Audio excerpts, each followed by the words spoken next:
విషయాలు మనం ఒక్క వచనంలో కొన్ని విషయాలు మనకు కనబడుతున్నాయి. ఏంటంటే, మీకు సమాధానం కలుగునట్లు ఈ మాటలు మీతో చెప్పుచున్నాను అని యేసుక్రీస్తు ప్రభువు చెప్పి ఉన్నారు. తర్వాత లోకంలో మీకు ఏం కలిగిద్దంట? శ్రమ కలిగిద్దంట. తర్వాత మీరు ఎలా ఉండాలి అని అంటే, ఎలా ఉండాలంట? ధైర్యం తెచ్చుకొని ఉండుడి. ప్రతి దినము కూడా ప్రతి ఒక్క విషయంలో కూడా నీకు ధైర్యాన్ని లేకుండా చేయాలనే అపవాది ప్రయత్నిస్తూ ఉండడు. అయినప్పటికీ కూడా మీరు ఏం చేయాలని నేను చెబుతున్నానంటే, ధైర్యం తెచ్చుకొనుడి. నేను లోకమును జయించి ఉన్నాను. లోకాన్ని జయించిన వీరుడు ఎవరు? యేసుక్రీస్తు ప్రభువారు. ఈ లోకాన్ని జయించిన వీరుడు ఎవరనంటే యేసుక్రీస్తు ప్రభువారు. ఆయన లోకాన్ని జయించారు. నిన్నేం చేయమంటున్నారంటే, నీ హృదయాన్ని జయించు అని చెబుతున్నారు. ఈ రోజున హృదయాన్ని జయించలేక హృదయంలోని వ్యర్థమైన ఆలోచనలు, హృదయంలోనే తప్పుడు ఆలోచనలు, తప్పుడు కోరికలు ఇవన్నీ పెట్టుకొని మనిషి తమ జీవితాన్ని పాడు చేసుకుంటున్నాడు.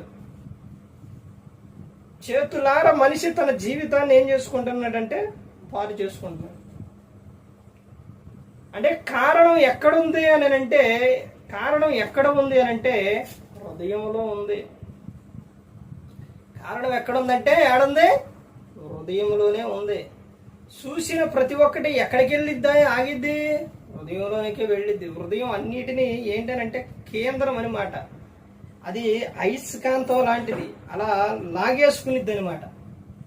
మన చూపును కానీ మన ఆలోచనలు కానీ అలా లాగేసిద్ది అనమాట. అయస్కాంతం పెడితే ఎలా అతుక్కుపోతే అలా అతుక్కుపోయి దాన్ని ఏం చేసిద్ది అంటే చెడుని మొత్తాన్ని కూడా బయటికి తీసుకొచ్చింది. అందుకని హృదయం నుంచి ముందు ఎక్కడి నుంచి చెప్పారంటే చూపు కాడి నుంచి చెప్పారు. అంటే మనిషి చూపు భయంకరమైన చూపు, చాలా ప్రమాదకరమైన చూపు. ఈ చూపును గురించి యేసుక్రీస్తు ప్రభువు ఏమని చెప్పారంటే, ఒక స్త్రీని మోహపు చూపుతో చూడొద్దు అని చెప్పారు.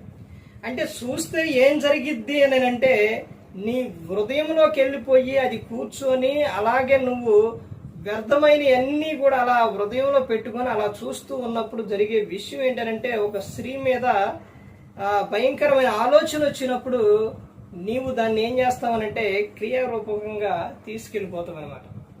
అసలు అంతవరకు నువ్వు వెళ్లకుండా ఉండాలి అంటే నీలో మోహపు చూపు అనేది ఉండకూడదు, తప్పుడు ఆలోచన అనేది నీలో ఉండకూడదు, తప్పుడు కోరికలు అనేది నీలో రాకూడదు. ఇవన్నీ మనిషి జీవితాన్ని ఏం చేస్తాయి అంటే క్రమక్రమంగా ఇవన్నీ కూడా పాడు చేస్తూ ఉంటాయి. ఇక్కడ అందుకనే చెబుతున్నారు కదా, నేను లోకమును జయించాను, మీరు హృదయాన్ని జయించండి.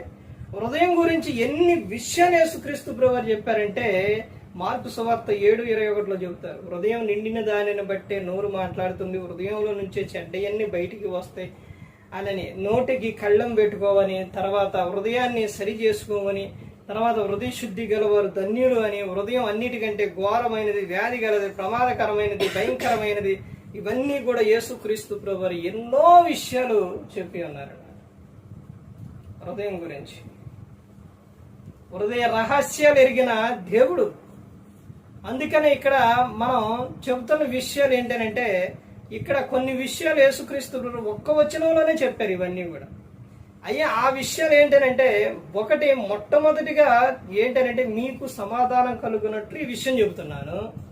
తర్వాత రెండో విషయం ఆయన ఏం చెప్పారనంటే, లోకంలో మీకు శ్రమ కలిగిద్ది, ధైర్యం తెచ్చుకునుడి అని చెబుతున్నారు. లోకంలో శ్రమ కలిగినా కానీ ధైర్యంగా ఉండవని చెబుతున్నారు. ఇంకా ఏం చెబుతారంటే, నేను లోకాన్ని జయించాను, మీరు హృదయాన్ని జయించండి అని చెబుతున్నారు.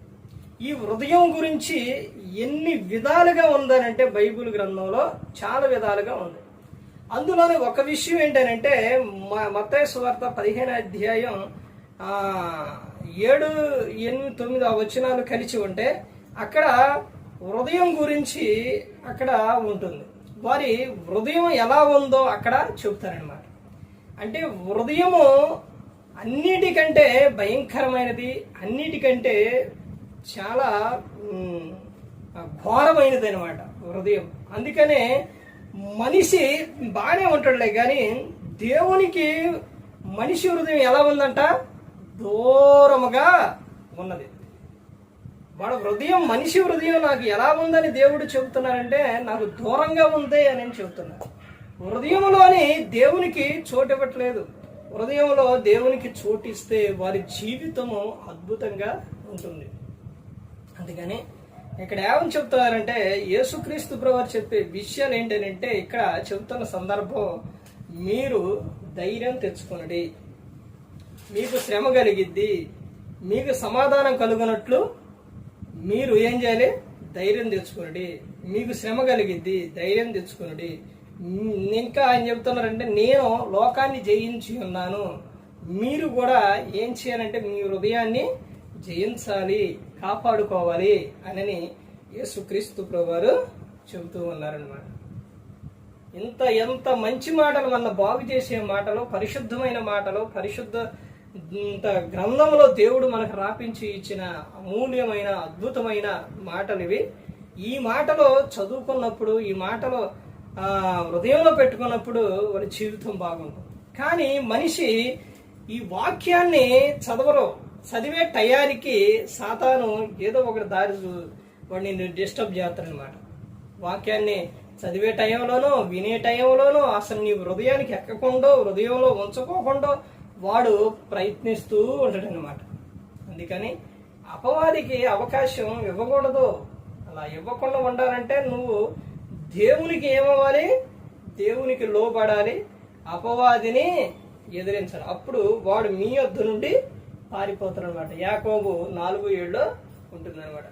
అందుకని ప్రతి ఒక్కరు గమనించుకోవాలి, ప్రతి ఒక్కరు కూడా తెలుసుకోవాలి. ఏ ఒక్కరు కూడా నశించి నరకానికి వెళ్ళిపోకూడదని యేసుక్రీస్తు ప్రభువారు ఈ లోకానికి వచ్చి మనందరి కోసం సిలువలో తన ప్రాణాన్ని పెట్టి ఉన్నారు. మరి ఈ విధంగా నిలబెట్టి మాట్లాడించిన తండ్రి దేవునికి కృతజ్ఞతాస్తుతులు చెల్లిస్తూ ఇంతవరకు శ్రద్ధగా ఉన్న మీకు ప్రభు పెట్టిన హృదయపూర్వక వందనాలు చెల్లిస్తూ ఈ మాట ముగిస్తాను. అందరికీ వందనాలు.